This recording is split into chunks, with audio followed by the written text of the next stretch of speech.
Assalamualaikum warahmatullahi wabarakatuh dan selamat pagi hai adik-adik semua. Pada minggu ini Cikgu Hasna akan menerangkan tentang benda hidup dan benda bukan hidup. Contohnya seperti bunga, pokok-pokok, haiwan, manusia dan lain-lain. Itu adalah benda hidup. Benda hidup memerlukan makanan, air, tempat tinggal, udara, cahaya matahari. Bunga orkid ini adalah bunga palsu, iaitu untuk hiasan kita di dalam rumah.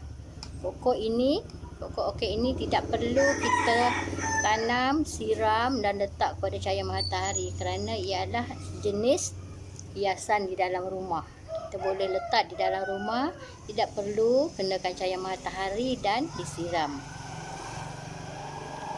Hari ini cikgu nak mengajar adik-adik untuk membuat projek, iaitu menanam pokok, dan kita akan jaga pokok kita, siram, baja, supaya pokok kita tu akan membesar dengan subur dan berbunga. Okey. Apakah bahan yang kita akan perlukan? Bahan yang kita perlukan seperti untuk kita menanam seperti pasu,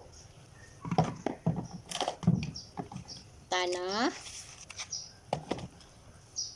air untuk menyiram, juga benih pokok. Cikgu ambil bunga pokok lidah buaya, ya, anak pokok lidah buaya. Okey, mari sama-sama kita buat macam cara untuk menanam pokok. Mula-mula kita ambil pasu, kita bubuh tanah dalam pasu ini. Kita bubuh tanah dulu, ya, dalam pasu.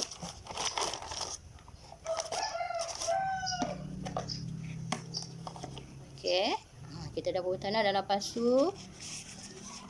Kita perlu gembur-gemburkan sikit untuk memudahkan kita meletak anak benih pokok. Kita buat lubang sikit. Lubang.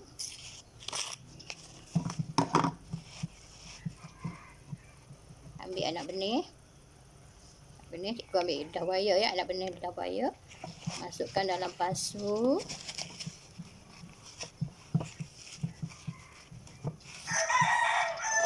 Perlu kita tambahkan tanah lagi. Adik-adik perlukan bantuan ibu atau ayah, ya, untuk buat projek ini, dan adik-adik juga boleh menanam apa saja tanaman yang ada di rumah dan menggunakan bekas yang terbuang seperti tin, bekas-bekas besen yang terpakai. Tapi kita perlu tebuk lubang kerana untuk kita menyiram air boleh keluar. Okey, sekarang anak pokok lidah buaya cikgu sudah sedia di dalam pasu yang berisi tanah. Lepas itu kita perlu siram dia kerana pokok-pokok tumbuh-tumbuhan memerlukan air untuk hidup. Tersiru saja, ya, kita siram dia sikit.